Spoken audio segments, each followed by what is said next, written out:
Yo, yo, yo, what up, what up? Thank you for tuning in to episode 7 of the Taking the Risk podcast. Today we are here at Lava Room Studios. They've been so gracious enough to lend us this room for today to shoot the podcast in. If you have not checked them out, make sure you go check them out. But today, got a very special guest joining me, one of my good homies. He's a Billboard charting producer, a double platinum producer. He's worked on so much music. He's released so much music, multiple projects, including his most recent EP, The Epitome of Sin with Bully Drills. He literally has too many achievements and accomplishments to name. Please help me in welcoming Wavyduder to the podcast. What up, Brody? How we feeling today? That was a crazy intro. Thank you. I tried to keep it as short as possible because I don't want to take up too much of your time, and people already know. It's love. They know what you've it's done. love. I did anything for you, my guy. We've been rocking for a minute, and that was like Jason Kelsey-ish. Yeah. Like, that was awesome. I was trying to do one of those. I don't know if you ever seen the Breakfast Club interviews or the it's like Power 105, something in LA with DJ Cruz and all of them. They do crazy long intros. Dude, their freestyles over there are crazy too. Oh, by the yeah. way. That's some of my favorite ones to watch. Yeah. How's your day been going? You have a cup of coffee or a Red Bull yet? No coffee, no Red Bull for a long time now. I haven't had that in 8 years, but I am on this green tea kick. Okay. So I love my green tea with honey every morning. But yeah, I had a cup this morning. Just been going through emails and, typical day. Yeah. Just trying to figure it all out. Somebody said this earlier, and I resonated a lot with it. Yeah. You're burning the candle at both ends. You're just always on the go, phone always ringing, doing something. No, yeah, it seems to be like that a lot more recently in the last couple of years. I don't know what's clicking. I'm very, Grateful. Grateful is I live by that, and to be as busy as I am is definitely something that I've always wanted. And then you get it and you're like, oh, how do I navigate? What am I going to do? You're just kind of like a kid in the candy store. We're just still, like I said, man, I'm figuring it out day by day, but I'm just trying to live in the moment each day and be present. Yeah. And, whatever comes tomorrow is on the calendar. So I'll just figure it out tomorrow, you know? I always say, how can you be good at something you've never done before? People always ask me about parenting and how do I navigate through that. And I'm just like, dog, you can't plan for it. You can't be good at something you've never done. You just have to wing it, be as true to the person you are as you can, and just keep moving forward. Keeping moving forward is the most underrated thing that people don't understand. Progress is only acquired by moving forward. Wow. So if you're staying stagnant, if you're not moving forward, that's literally what it's going to be. Wow. Dropping gems. I'm trying. On the early side for me today. I like this. I'm trying. No, I feel you. And again, congrats on, being a father. I know you're a really good dad. A lot of people don't give flowers a lot to people's outside lives. They only see you on stage and at events and stuff, but I wanted to give you your flowers to the way you balance and, Appreciate that. Yeah, Thank you. That's awesome, man. I encourage more people to be better fathers. I didn't have one growing up. I had my uncles who were like my dads. So if it wasn't for them, I wouldn't be anywhere. So yeah, people in your life are, I don't know how to explain it, but the people in your life, they very clearly shape and mold you to be who you are. Yeah. Alongside your own personal decisions and everything.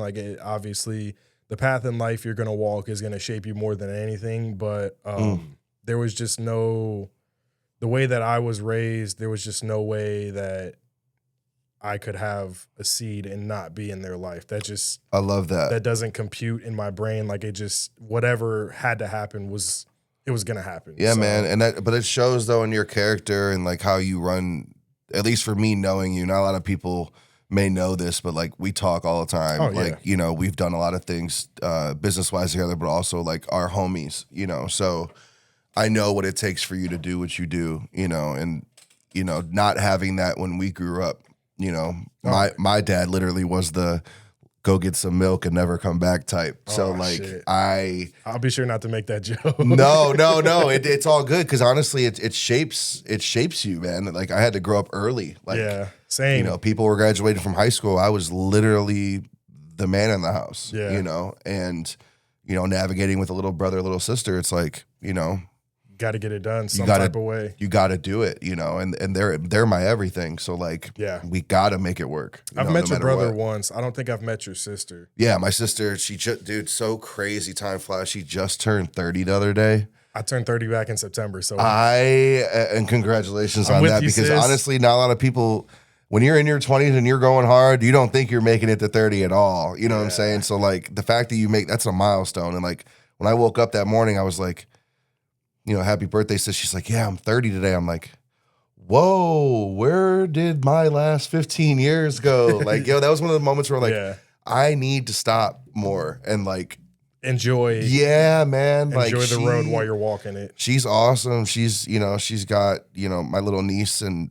she's rocking, doing the whole mom thing. And like, dude, it's just so cool to see her evolve as a woman right in front of you. Like, it's so gnarly, dog. Yeah, like, it's so crazy. Seeing things moving and keep moving regardless of what you're doing, and especially with loved ones, is like one of the weirdest standpoints in life to me, because it's like everybody, you're thinking like, oh, life is centered around me, blah, blah, blah, my progress. But then to see everybody else's progress, it's like, yo, like this is weird, like being on the outside looking in. Yeah, yeah. So, but it's a good weird though. Oh yeah. Because you got to feel that in order to realize things. So like I encourage people more to like I said in the beginning, stay present. Oh yeah, 100%. Like, those conversations, like the one I had with her about 30, put a lot of things in perspective for me. I was like, whoa. Yeah.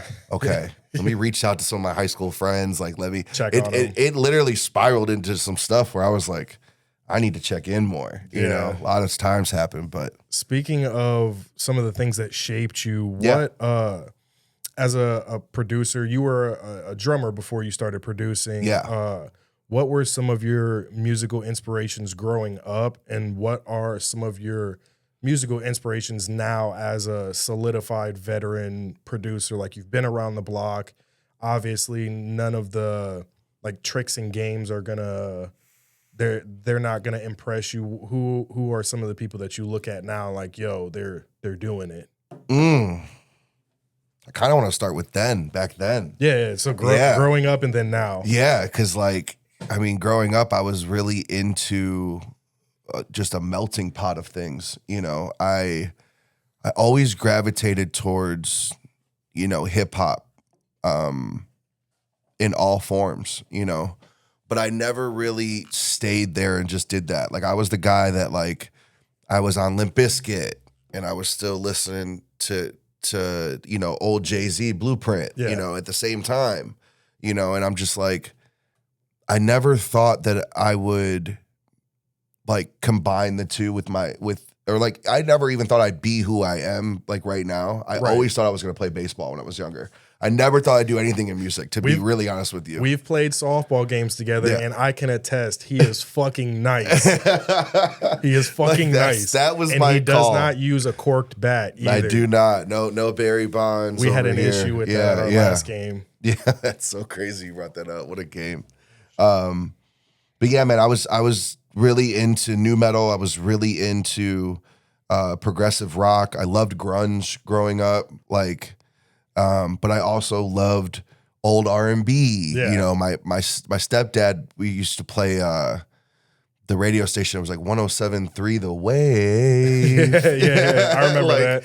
And I was listening to like Gerald Levert and like, you know, Old Temptations and like stuff like that from him. So I just feel like I never really put a limiter on what I loved or what I was excited about, because I was always like so open to everything. It was just coming at me in different ways, and I was just like, okay, cool, let's do it. Let's give it 2 minutes. Let's give it. And at the end of the day, I'm like listening to albums and then vinyls, and then like it just becomes a thing. But it's a rabbit hole for sure. It's kind of the same thing as the music now. Like I'm really gravitating toward, you know, my emo days. Like I grew up on emo music as well. Like I was total emo kid. You know, I wasn't the, you know, the swoosh hair and the black. Yeah. I wasn't any of that. But, you know, I was a typical jock in high school, but like I was really into like the Paramores, the Newfound Glories, the No Effects. Like that was kind of like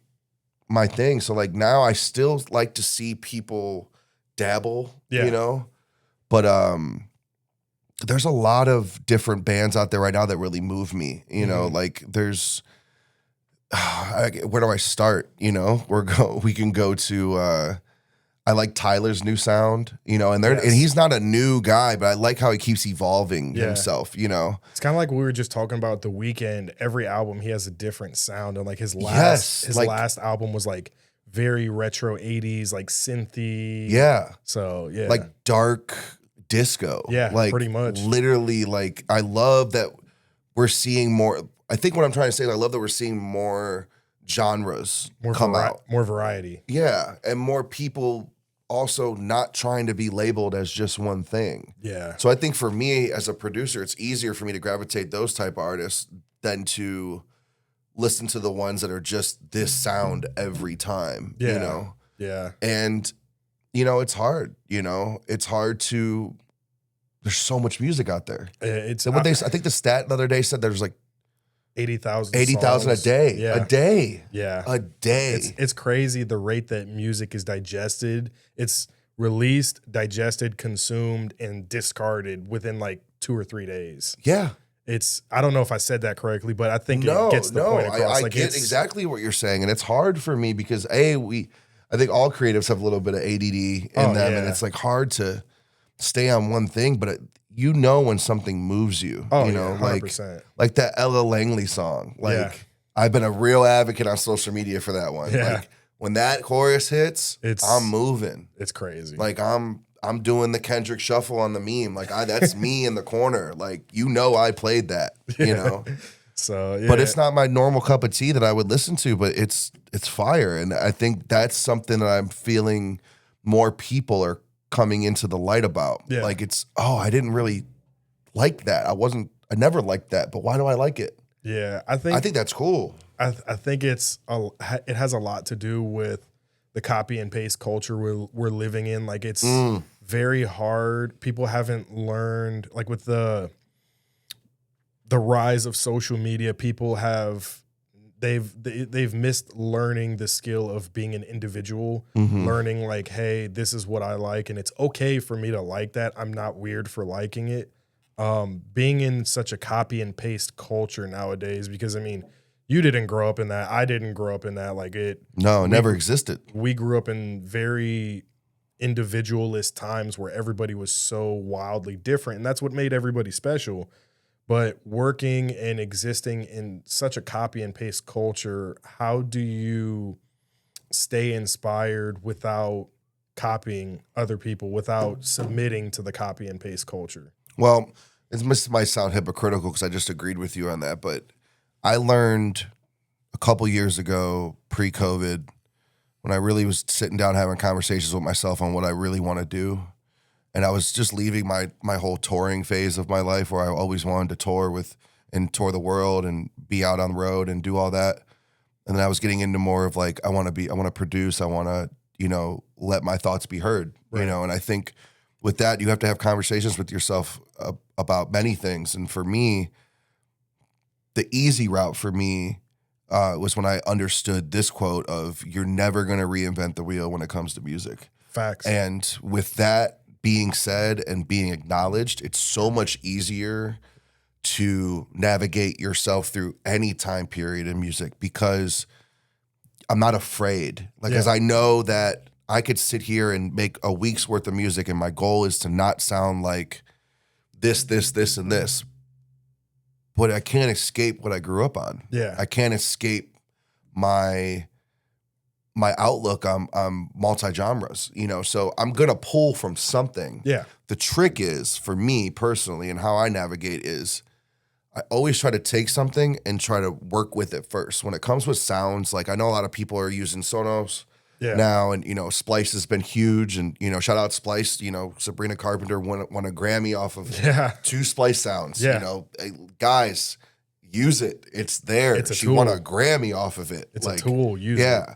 And like when you're dealing with sounds and packs like that, you know, you really got to take them and dissect them as much as you can. Yeah. You know, at worst case, I always tell people, at worst case, try to change the BPM, see what happens from it. You know, Yeah. like whether it's a key change or whatever it is, try to do something with those sounds so that they become a little bit more unique in your path and what you're trying to do compared to, oh, just gonna slap it on there and just layer it up with 16 other ones and here you are. See, there's a quote that I heard years ago. I cannot remember who said it, but the quote goes something along the lines of greats don't copy, they steal and make it their own. And in my music production, like I'm in my infancy of starting to create original music. Like I've been doing the remixer edit thing for a couple years now, but I'm like getting into my producing aspect. You're humble, by the way. I heard your MGK remix the other day of Starman, and that is a certified banger. Appreciate that. It didn't take me long to actually make that. I said this on another podcast. It's very rare to find a song that you like and you kind of want to dissect it, do something with it, and you find an acapella of that song, and then you find an instrumental of another, and it's just like they were meant to be. Like it's very rare, but with Starman, the original song was such a great song. It was very easy for me to find something to do with it. Yeah. Like it just came naturally. While we're right there real quick, I don't want to cut you off or anything, but I wonder, because I always wanted to ask other creatives in the space, and do you find yourself when you're doing remixes that you try to live up to it and put that pressure on yourself where it's like, if I'm going to do it, I got to do it because it's such a good original that my remix has to be good, just as good. If not, no one's hearing it. And I feel like I'm torn on that. Yes. You know, because I almost like you should always release it no matter what, because someone's going to like it. Yeah. Or it's, man, I've put that pressure on myself so many times that it never sees the light of day. I would have to agree more with the second path. I have so many remixes, edits, original works on my Mac Studio that will never see the light of day. Wow. I was raised to be the type of person that's like, if you have a standard in quality, do not sacrifice that for anything. Quality over quantity, especially when you're learning something. It's very hard to just keep releasing and trying to keep that standard level of quality there, because you're like, okay, like I think this is good, but then in the back of your mind, you're like, I'm still learning. Like 2 years from now, this might be fucking garbage. Like I might be able to do another rendition that's 30 times better. So I've always fought that battle, but there are some instances and situations where I'm like, yo, like this is just too fire. Like, I don't care if it's not perfect. Like, I don't care if you can do one more thing to make it sound a little bit better. Like, the end user just needs to have this right now. Like, I think it's cool. I believe in it. Boom. Like, that's... Yeah, I've always wondered what other creatives think about that, because I know I put pressure on myself all the time, sometimes not even needed to be there. Yeah, I mean, it definitely comes down to just trusting in yourself and your abilities. Like, at the end of the day, nothing is 100% finished. And I feel like if you understand that, and once you digest that fully, you're just kind of like very carefree with it. I'm definitely not there yet.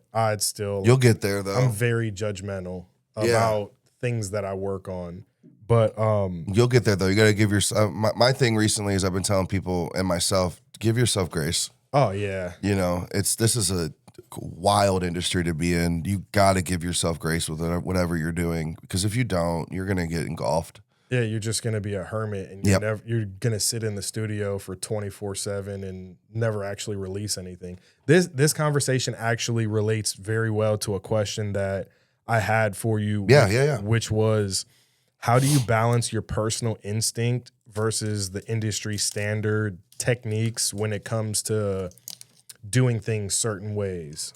So to dumb the question down, like, Not that you need that, but No, just of course. for our like general listeners, where do you draw the line between like when you're making a track, you're working on something, where do you draw the line between, hey, this is what the industry says to do, but this is what I like, so this is what I'm going to do. Going against the book, keeping it as original to yourself and your sound as possible.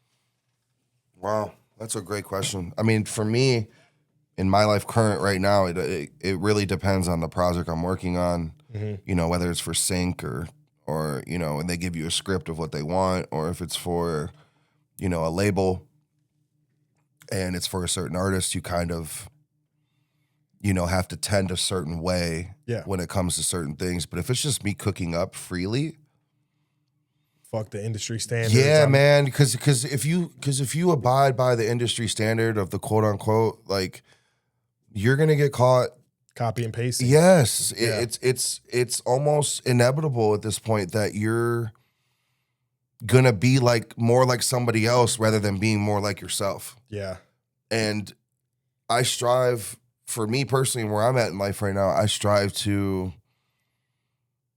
try to be as more authentic, as original as I can daily. Yeah. Like, and unapologetically too. Like, creativity and originality stems from more than just music. And a lot of people and a lot of creatives don't actually understand that. Like, things that come out in your music are a reflection of your everyday life. Like, if you're not doing things the right way in your everyday life, like, it's going to show in your music. Like, if you don't have that work ethic, it's going to show in your music. If you're organic in everything you do, if you're creative and you're original in everything you do, like, it's going to show in your music, because you're going to have that confidence to go against the grain and do things people aren't doing. I'd say the only industry standard rule I would live by, and I spread this to all my young homies trying to produce as well, you got to put your 10,000 hours in. Oh, I mean, that's 100%. There's not one producer or creative I've met in this space that hasn't put the time in. There is no leapfrogging. There is no skipping steps anymore. It will show in your music if you didn't. And when you get into those situations in the pressure cooker of real label sessions or getting opportunities with the industry standard people, you're going to get cooked. I agree. I think that the music industry overall is in just such a very weird place. And I think that it has changed significantly over, I would even say, the past 3 years. Like, it's not where it used to be. What I'm getting on to is my next question. Of course. I'm just terrible at formulating it because I'm a fucking DJ and I'm trying to be a fake radio host, podcast host. We're not perfect, bro. This is fire, by the way. Thank you. So it's a multi-pronged question. Some of the question kind of sounds the same, but they all have different root meanings. Do you think that social media has changed what makes a hit a hit? Yeah. I mean, there's no way around it. I mean, people could fight that question all they want. There's no way around that. I think TikTok changed the narrative. I was going to say, do you think that the music industry has changed from being the music industry to the chasing the algorithm industry? Yeah, no, for sure. I think all they did was, you know, because if you don't know, I will drop whatever knowledge I have from what I've been told or what I've seen. And if you're not aware, record labels are they're in a gray area right now where it's not a downslope, but it's not where they used to be. Yeah. And what I will say is, you know, there's a lot more steps to being an artist now than there were before. You could just have a great song and be a successful artist at the beginning of this Spotify era, before we started looking at monthly listeners and stream counts and all that stuff. Data. Right.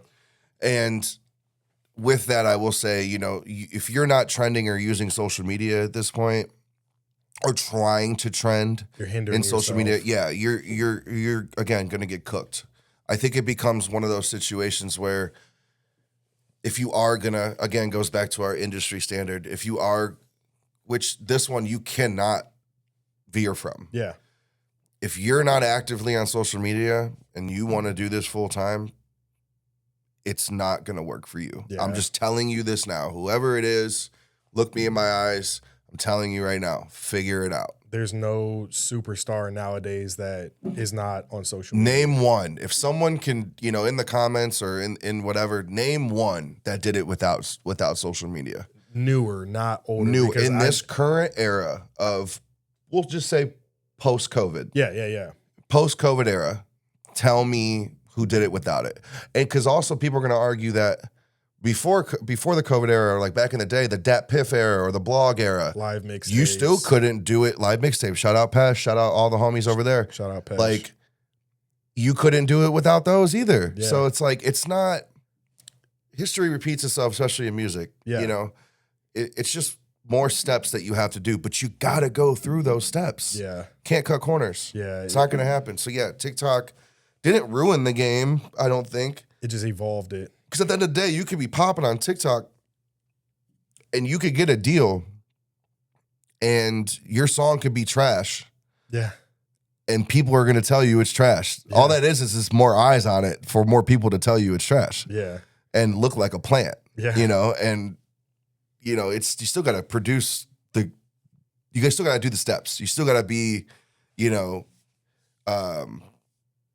present with your sound and making sure that you're making the best that you can. So, yeah, I mean, I agree. I do think that regardless, like going back to your point of like songs coming out, being big on TikTok, possibly being trash, and then they still get signed. I do think like more of the music industry nowadays is more about a money grab than it is about actual artistry. Like, I feel like everybody, so like there's this tier of people that are just starting, this tier of people that have been in the game for a little bit, haven't received any notoriety, and they're just doing like weird shit, just trying to get eyes on them. And then there's people that have been in the game years that don't care. I think that's kind of where we see that change in the music and the artistry. Like, I feel like after people get that first big blow or that first big recognition, like we actually see their true artistry come out. Because I mean, we hear the argument all the time of like, yo, I wish Future would go back to whatever he was doing in the beginning, or I wish this artist would stay how they were when they blew up. Well, that, in my eyes, that wasn't the true them. They were doing what, more so nowadays, they were doing what they needed to do to get eyes on them. Pre-COVID, like, it's a completely different argument, but nowadays it's just like people are doing whatever for clickbait, and as soon as they get on, they're like, okay, left turn, this is exactly what I want to be. This is exactly what I want to do. Have you seen that at all? I've seen a lot of that, and I will say some of it's smart. Yeah, marketing. Using the tools that we are supposed to use now can benefit you if you do it the right way. Yeah. I've seen a lot of people. I was just talking the other day with my boy Zap. There was that Tiana Rogoblart girl. She's a big TikToker. Her boyfriend is Adrian Nunez. I'm not hip. I don't have TikTok. Great pop country guy. But in the beginning, he started as clickbaiting and doing all of that. And then he got the bag. Yeah. Got everything he needed, and then put out really good music. If you're doing it that way, I commend you. You're beating the system, quote unquote. Yeah. If you want to, click your way into it and then put out your passion project or then release your actual sound, more power to you. But if you're just using it, clickbaiting, and then continue to clickbait with trash music, you're not doing it right. That's the money grab aspect. Like that. But I get it. But there's got to be a point where you do grab the bag. And then when you do something with it. Yeah. Because here's the thing. I'm all for it. Like beating the system a little bit, I'm all for it. Because right now, you're not getting paid what you're worth on Spotify. And I'll say it right now. And if I disappear next week, you guys know I didn't harm myself at all. But what I will say is, they're not giving you what you're worth independently right now. You're striving and spending all of your hard-earned money to get to a point that it's on you to keep going. You're going to have crash moments. You're going to have, situations where you just, I'm out of funds, or is this really working? Or what are we doing wrong? There's a roadblock somewhere. Right. And so when you have these tools that are really paying you out, use them. Yeah. But do it the right way when you get the bag. I'm always big on using things that are at your disposal, even if they are cheesy. But if you're going to do it, just do it with integrity and do it with morals and honor. Like I've always been very big on that. Like I was raised in that type of household. Like I could never be that person that's like doing some like stupid, like have a t-shirt off, spreading cheese whiz on my fucking chest just to get clicks. Like and I don't know if that's a real thing. It was probably somewhere out there. There's too many users. It's definitely a thing. Someone out there abusing cheese whiz for sure. Sure. On some wild shit. On some post Diddy shit. That's wild. They ran out of baby oil, so man. They went to cheese whiz. Oh yeah. Speaking of like creativity and stuff like that, what are some of the things as a seasoned, I don't know the way to say. What are some of the ways as a seasoned producer and a veteran producer that you try and use to push through like your creative block? Like you're in the studio and you're like, oh shit, fuck, like I can't do blah blah blah. What are some of the ways you get past that? You got to push yourself through it, you know. And to go back away, I appreciate the words in the beginning. I don't look at myself as that sometimes, and a lot of the times I hate talking about myself, to be honest with you at all. But you're gonna, no matter where you are at in your career, quote unquote, you're gonna get blockage regardless. It's channeling. If you can tap into channeling, like for me personally, I was crutched a lot on substance abuse, like when I was starting in this, like I was always on the weed or, I don't know if I could talk about that on here. Talk about I was always under the influence, whether I was drunk or on the weed or, doing, other things with nose and and I needed that to go there for a long time. And, I'm about 8.5 years off of it. And congratulations. I appreciate you and thank you. And you got to find that thing that just keeps you going. That keeps you going. As cheesy as that sounds, like I got excited about sounds again and sonics. Sometimes it's that simple. Yeah, I think it's freeing up your mind to making it easier to want to learn. Yeah, and I want to learn. Every time I'm very much influenced by my peers. Yeah. And looking around in my friend groups and like my my business groups, and like there's so many things going on that if you don't push yourself through channeling, you're going to miss out on opportunities. Yeah. And that's something for me at my age of what I do with this now. I don't want to miss out on anything. It's like having pre-FOMO. Yeah. It's like, I know if I don't lock in today, by the streak that I'm having on the last couple of years, I'm going to get a call on Thursday. Yeah. And they're going to need something. And I could have did it that day. Yeah. So if you think about that while you're in these funks or in these moods or, in this headspace of on the downslope, you just got to look at the positives that come from it. The what ifs that could happen today. You could write your best song you've ever wrote today. Yeah. It literally can happen. And if you don't push through, you miss that opportunity. I've always been very big on like not procrastinating and why push off what I can do today until tomorrow. Like I can do it today. Why am I not going to do it today? Like I've always been what's the phrase? Carpe diem person. For sure. Like look at why we're here. We've been talking about doing this since before I went on tour, and you hit me mid-afternoon yesterday, and I'm like, let's run it. Less than 18 hours later, we made it Let's go. work. We're here. We made it, but like, You didn't have to. We could have easily said next week or whatever, but it was like the universe aligns. It's time to talk. What are we talking about? Speaking about the time being now, I feel like the Cleveland music scene's time is now. Oh man. What are your views? How do you feel about the current Cleveland music scene?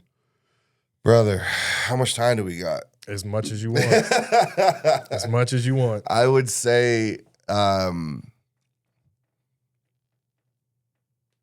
think the word shambles is too negative. Yeah.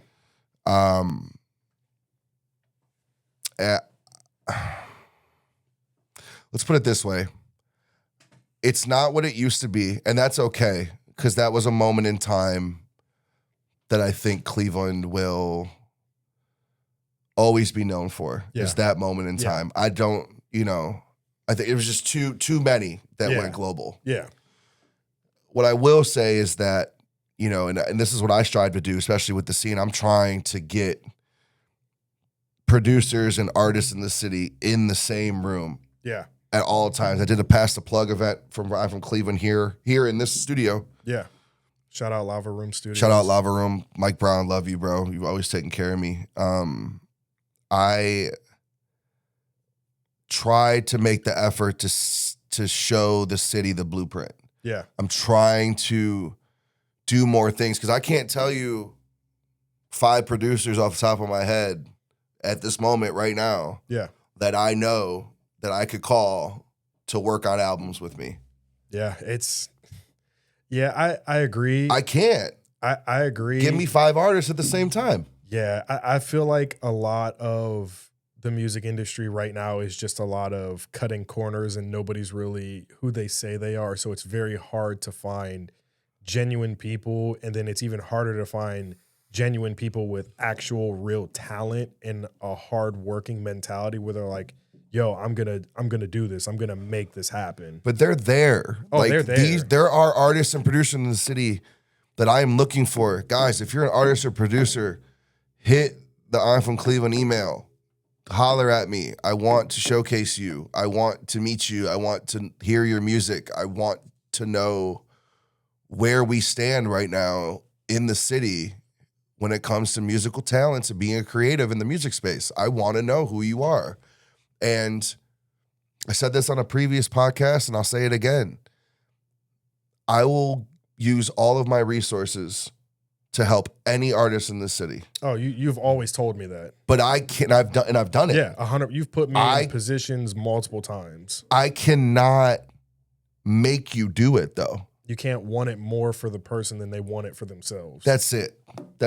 I cannot. And if you're not using the tools out there, like I look at people's pages, I watch when people send me stuff, I watch their progressions. I watch how they're moving. Yeah.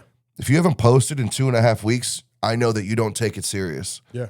Or I might be wrong and you're going through a new album rollout or whatever it is. But if you're not, you know what I'm saying? If you're not keeping up with at least your stories and your page is empty, then how do I know you're still, you know what I'm saying? Yeah. Whether it's a meme or me in the studio or whatever it is, I'm frequently on my story every day. Oh, yeah. I want to keep you engaged. Yeah. I want to also put my views out there in the world. So when it comes back to like these artists in Cleveland and these producers in Cleveland, I just need more. I want to show you guys the way. Yeah. I want to show you how to market. I want to show you how to use these tools. I just, they're there, but again, I can't. You can't want it more. I can't find you if I don't see you. Yeah. You know what I'm saying? So what he's saying is don't be a fucking weirdo. Reach out or come see him in person, chat it up, talk it up. Do what you're supposed to do. Come to one of my seminars. Reach out to me. Don't be a social media weirdo who just DMs people. Come do the personable, in-person thing. Yeah, drop a line. When's your show? Yeah, like why don't I have? Why did we stop doing that? Why are people stopping social media? But why are we not mass DMing? Why are we not using Partyful? Why do I not know about more of these shows? People are lazy. They don't want it. That's what I'm saying. You gotta want it. I want to work with people who want it. That's something else. Like I think, and not to like bag on, keep just like, I'm not trying to make this a podcast about bagging on the music No, industry. not at all. I think it is bagging on humanity in general. I think that is something that we have lost over the past like 10 years with the rise of social media, is like the in-person, the humanity aspect of interactions, like in person, like us actually sitting here talking, like we could have done this over Zoom or something, but For like sure. the type of person I know you are and the type of person I am, like it's, yo, what's up? I want to dap you up in person. I want to physically talk to you in person. Like I'm not one of those social media weirdos who's like, yo, I'm just gonna DM you and hope for the best and like cold DM you. Like, nah, I'm not with that. I grew up in an era where it's like, yo, boots on the ground, shaking hands, talking. Like, you got to be quick witted. You got to be there. Like, that's what I grew up with. So yeah, and there are, don't get me wrong, there are creatives in this music space in the city that have reached out and have met up with me, or I have sat down with, that I see a lot in, that I've helped in whatever way, shape, or form I can, whether, talking about marketing or social media strategies or whatever it is, I helped. Like, there's producers that I hit them up and they sent me a pack and I put some of their beats in my pack. I didn't have to have my name on there. Right. If you're like, oh, I hear this person on there and I know this person, I'm sending it. Yeah. I don't need anything from that. That's me giving back to the city. That's what it should be. More people like doing that. I don't understand the gatekeeping. I don't get the... Everybody's so scared that their peers are going to pass them, and they don't want anybody to get further than they are before they get there. No, screw that, bro. I want the next producer in the city to go diamond. I want to see someone else get a Grammy. You know what I'm saying? I want to see all of that. Yeah. Like, I want to see it. I think a lot of people don't understand how much gatekeeping, and there's a difference between gatekeeping and protecting your sound. I just want that to be known. I don't think people understand how much gatekeeping actually hurts the creative ecosystem. Yeah. Like if you gatekeep and you don't share the knowledge and you don't share the connections, how is anything supposed to evolve? Right. Like, right. No, you're right. Like fully. At some point in time, somebody has to get better than you. So if you realize that now and you just keep working, like that's one thing I always say, like nobody's going to outwork me. There might be people that are better than me now, but nobody's going to outwork me. Like I get up every fucking day. Yeah.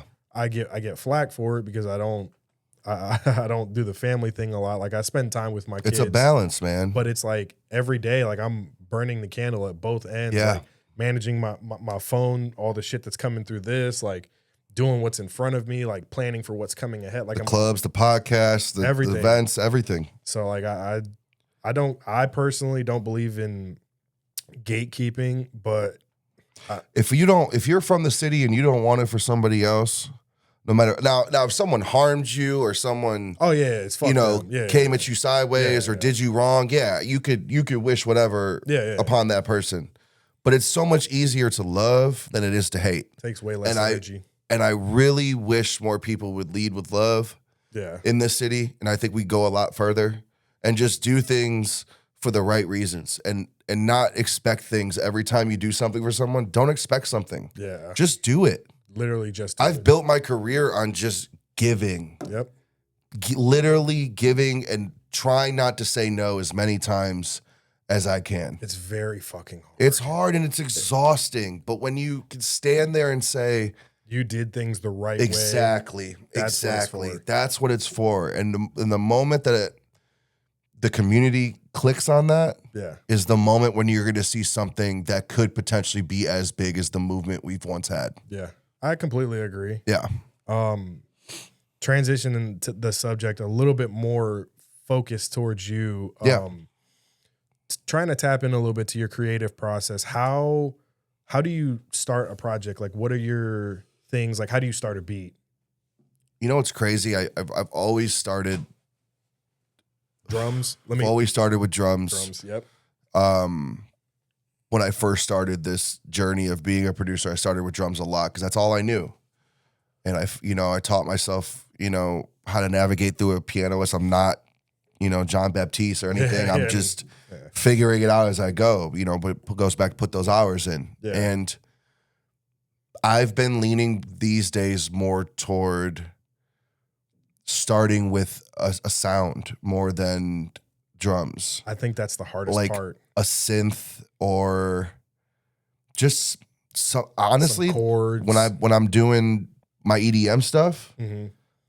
I'm starting with a scratch demo vocal. So that's actually something I wanted to talk about. You have an EDM project coming up. Yeah. I have an EDM project coming out called Bexley Park.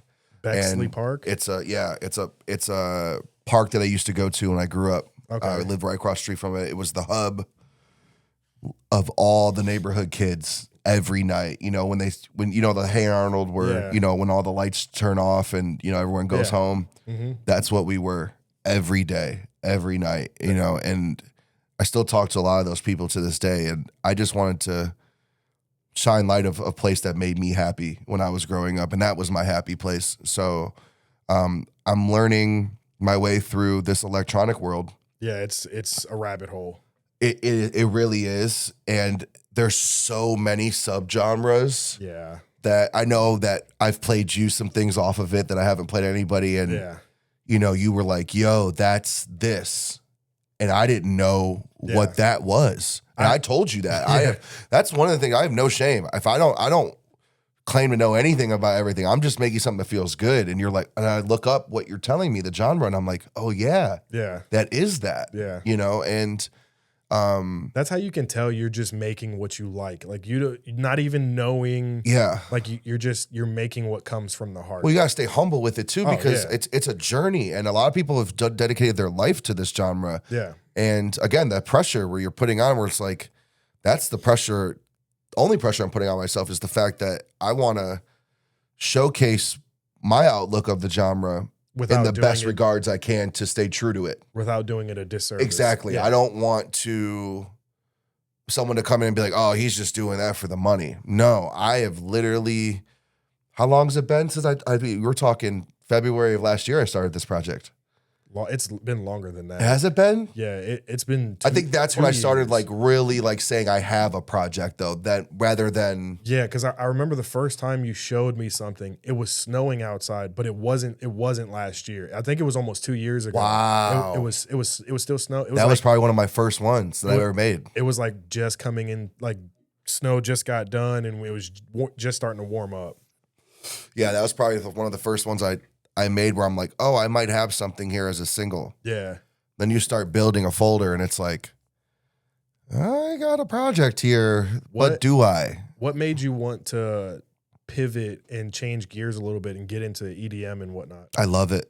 Yeah. I'm so passionate about it. If someone asks me what's playing in my car right now, EDM. I can't tell you there's so many different artist names that I can't tell you who they are, but I can tell you that I love this song. Yeah. And it's all stemmed from electronic music as a whole, and I'm trying not to say EDM as much, but it is like the hub of all of the subgenres, right? Am I wrong? It's electronic dance music. Yeah. Everything that falls under that umbrella is things that have been electronically produced. Right. So whether that be house music, dubstep, techno, if it's electronically produced, that's EDM. Yeah, and stuff with that is a lot of these songs that I'm listening to in these playlists are just making me move different. Yeah. I'm hearing things different. And a lot of it I can carry over into all of my other paid work, whether it's pop music or hip hop. Like a commercial or something. Whatever it is, whatever I get tasked to do, I can carry that over. And sorry, not to cut you off. What a clarification, because I thought about this. Somebody might take this the wrong way. When I say something that's produced electronically, I'm not talking about like on a computer or anything, because pretty much all music nowadays is produced on a computer. There's rare instances where people use live instruments, but what I meant by electronically produced is like essence influenced by like electronic sound, stuff like that. So I'm happy you said that. No, I'm happy you said that, because there are going to be people in the comments that are like, oh, this fucking idiot, everything's produced on a fucking MacBook now, you nerd. But you are seeing a lot more analog, like the Moogs and Oh, the standalone synths, you are seeing a lot of that come back. And I encourage people, go out and buy things and explore. Just like you said earlier, have fun. Music history repeats itself. Like people are always striving and trying to find ways to be different. And if everybody's producing on a computer right now, the logical way to think about it is, oh, let me go back to analog. Yeah. But Yeah. I think analog sounds better unless you're in like a multi-million-dollar studio and you can literally hear everything and you can artificially fabricate the warmth of analog. Like if you can do that, cool. But if you can't, I feel like analog sounds Not a lot better. of people can, Nobody can hear the difference either unless it's like us who like actually are in it. Yeah. So. Yeah. But yeah, I'm excited about this project. It comes out late this spring. I'm really excited. Right before summer, right in time for, Summer anthem. Yeah, I'm gonna send it to all the DJ homies and let the rest just happen. I have no expectations from it. This is a passion project of mine that I'm excited about, and I don't care if anybody else is. This is just me getting it out there and trying to make people move. Do you have any other projects, like even if they're not music oriented or anything that you're working on, passion projects, like some meetups, like there's some stuff I can say, some stuff I can't. I know I'm doing I know I said I did, like I mentioned earlier, I did the Pass the Plug event. Yeah. We're stripping the name away. We're literally just calling it I'm from Cleveland Music Seminar. Kind of briefly go into what so that basically is. What this is I teamed up with I'm from Cleveland, and this is going to be a music seminar powered by them with their influence of social media and my outlook on the industry, and putting it together and trying to help the next producer, artist, creative, get to band, whatever it is, to get to the next level and share all the tools that I've learned along the way in my journey, and trying to help, and also trying to network, create a network that people could come together and help out. The last one was so successful because I had people from all genres. It was a blizzard snowstorm here. I remember it. And I had 47 people show up. We all crammed into one room, and we took turns, and literally just, I've never seen this much unity in the city in so long. And from there, I said, I got busy, unfortunately, and I'm not saying I'm too busy for the city. I'm saying there's some things that I had going on last year that I couldn't get away from. Yeah, it's life. Yeah, just life. Whether it's home or touring or whatever it was, I committed to a bunch of things. You didn't have no kids, did you? No, I didn't have no kids. No kids.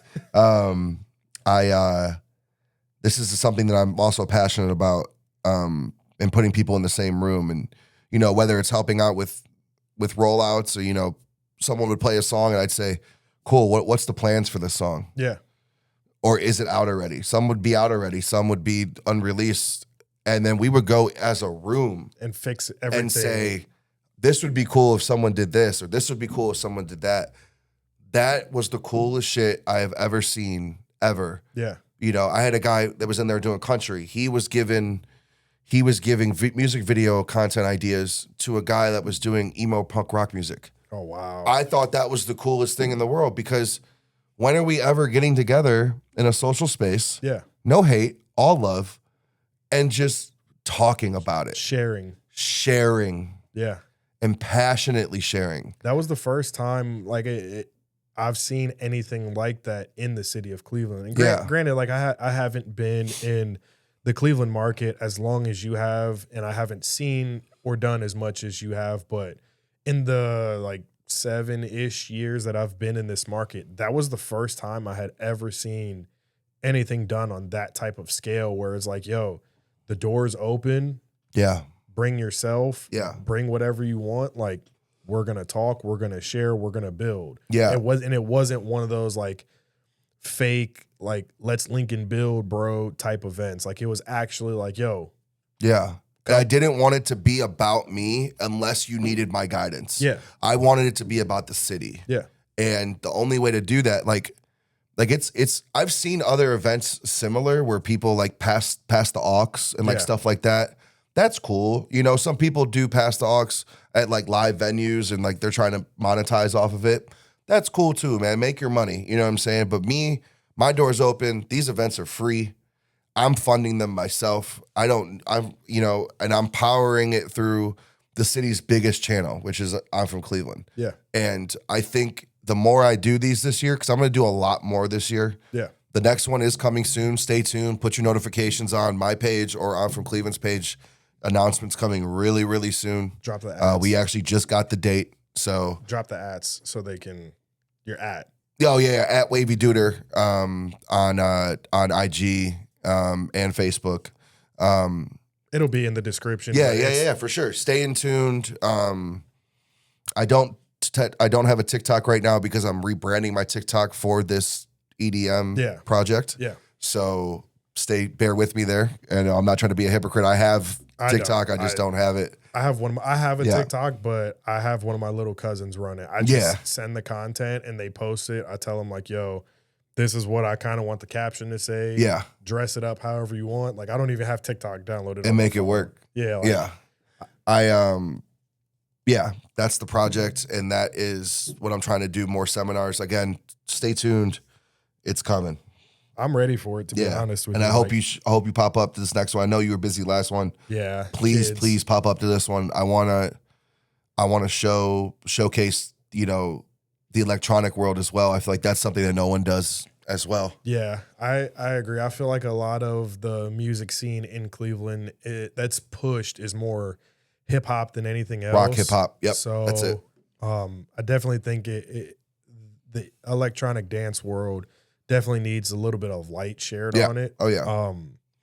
Kind of transitioning the topic a little bit. We're coming up on just about an hour here, and I don't. Wow, that quick? Yeah. Oh yeah, I have a session in like 9 minutes. Yeah, I don't want to take up too much. No, you're good. You're good. But very quickly, 2 last questions. The first one is, what is a plug-in or a piece of equipment that you absolutely stand by? Like you cannot work without it. Oh wow. And please don't say something like an Apollo, like some basic, like. No. I did just buy a new MIDI keyboard recently that I travel with now because for so long I've been playing on just my keyboard on my laptop and I got tired of it. I wanted to feel keys again. Oh yeah. Shout out Arteria. They made one that's USB-C. Oh really? Believe it or not, there's not a lot of them that are USB-C. Oh, trust me, I know.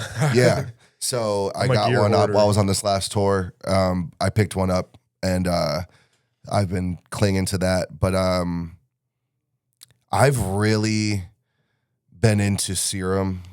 Serum 2 or Serum 2, okay. Yeah. But I started this project on Serum 1. I love Serum 2. Okay. I love that it's not just synths like everyone thinks it is. There's drums, there's 808s, there's so much. I was a really big fan of Omnisphere for a long time. Yeah.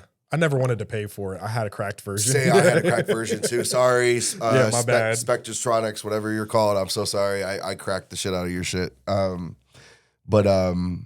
Yeah, I think right now my go-to has been Serum in any genre I'm working on or any project I'm working on. Serum 2 has been... It's so versatile. It's so much fun, though. It's so much fun. And you can learn something new every day about it. Yeah. I've been nonstop with it since February last year. Yeah. And I'm still learning so much. So... Second question. Yeah. And the very last question of the podcast. Okay. If there is one phrase that describes you as a person, and if this doesn't actually work out as a question, we can cut this. If there's one phrase that describes you as a human being and a producer together, what would that be? Wow. I know it's a very weird question. No, I like it though.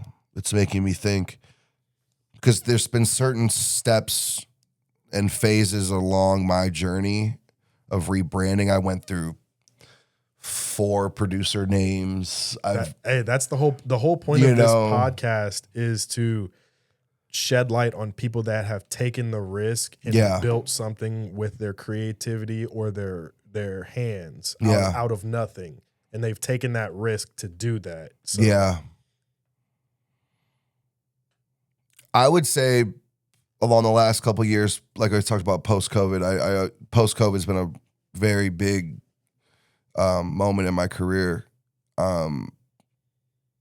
I would say something that sticks with me is if you don't do it, somebody else is going to do it. Yeah. And I've been living by that for a long time. So off the top of my head, I know I'm going to think of way better ones later. I'm going to text you and be like, oh, I should have said this. And I should have said that. But honestly, I'm living by that. Like I literally live by that. And if I don't do it, somebody else will. And if you don't do it, somebody else will. And you got to just go get it. Yeah, man. Yeah. You got to go get it. You got to sacrifice. There is no happy ending. There is no end of the rainbow, pot of gold. It's what you make of it. I would say there's no happy ending unless you create it. Yeah. And even with that, you know, you don't know when it truly ends. Yeah. You know. Just keep my phrase that I live by and I always try and describe myself by, and shout out to Meet the Robinsons, is just keep moving forward. Yeah. Like, you get hit, okay, cool, keep moving forward. You got a bad day, keep moving forward. Like that has been the catchphrase of my entire career as an artist. And excuse me, even before being an artist, like Jesus, even before being an artist, just being a hustler, just like, hell yeah. Like a lot of people don't know, I've never had a job. I'm 30 years old and I've never had a job. You're making it happen. Hey, my guy, salute to that. My brothers used to call me Mr. Make It Happen. Yeah, man. They knew like if they called me, I had it for them, like whatever it was. Like I love that. So, but wrapping up here, I appreciate that, by the way. I don't want to just like speed past you saying that you loved it. I appreciate that. No, I really do love that, man. I'm the type of guy, like I said earlier, try not to say no. Yeah, I'm the same way. Jump for it. You know, you've seen me in all sorts of things around the city over the last couple of years, and I have no shame in any of it. Yeah. I know that at the end of the day, I am a producer, but I also do other things. Yeah, you're multifaceted. Like, and you have to be in today's day and age. You never know who you're going to meet or what's going to happen, so why not, you know? But I would say, to end that question, also to add to it, be okay with being unapologetically you. Oh, yeah, 100%. Like, have some... You know, have some stand on that. Yeah, have some gumption about you. We are all built differently. Yes. And it's okay to be you. Like, I've learned, I had to take a long time to learn that. It's okay to be you. Yeah. And it's pretty cool just to be you. Oh, and it's not, you know, it's not rocket science. You have to find the happiness in just being. Yeah, man. Be authentic. Yeah. Be you. And don't be afraid to. I was gonna ask you one more question, but yeah, go ahead. We got time. I got 3 minutes. That statement actually pretty much answered my last question. It was gonna be like, to any of the newer, younger producers, or even the seasoned producers that are kind of underground and they don't really have too much of a network of people that they know, like, what would some of your advice be? But that honestly, yeah. Along tagging onto what I just said about being yourself and, you know, being okay with being yourself, I would say, you know, you should always, always, always be kind and lead with love in every scenario until you're harmed or until you're done dirty. You never know who you're going to need in the future. You never know what that person could do for your life. You never know or you never know what you could do for that person. Yep. That conversation, I've had moments in my life. Just recently, I had a kid just DM me other day. Never met the kid ever. He was in my request folder. Yeah. Just said, hey, man, I appreciate what you do. It's inspired me to make music. Yeah. Never met this kid ever. And that's what it's about. Yeah. You not knowing that you just being you and you doing what you're passionate about could lead to somebody else's happiness or help somebody else find their path.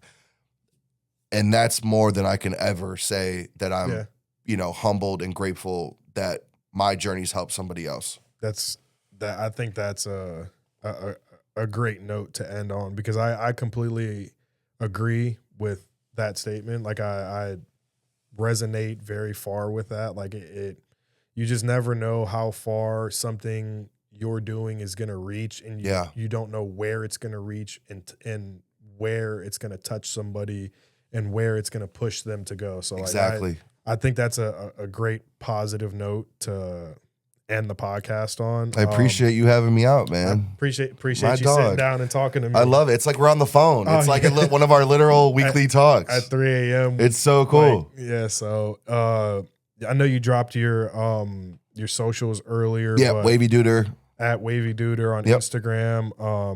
Do you have X? I don't use X as much as I used to. I go on there to search, but never to talk. I feel like you would flourish on X. Like just Maybe see your opinions and Maybe everything. I'll start going on X. But yeah, this has been the Taking the Risk podcast, episode 7, with our special guest Wavyduder. We've been here at Lava Room Recording Studios. Shout out Mike Brown. Shout out everybody here. I appreciate you guys for being here and always being there for me. And I appreciate you, man. I'm excited to see where this podcast goes. Thank you. This was great. This was like one of my favorite ones I've ever done. Thank you. I'm very grateful that you chose me to come out and spread some words. I appreciate you taking the time and sitting here with me, because that's part of the battle. I mean, we talk all the time, but Yeah. sitting in front of a camera is a whole nother battle. I didn't even know the camera was here. That's what I strive for.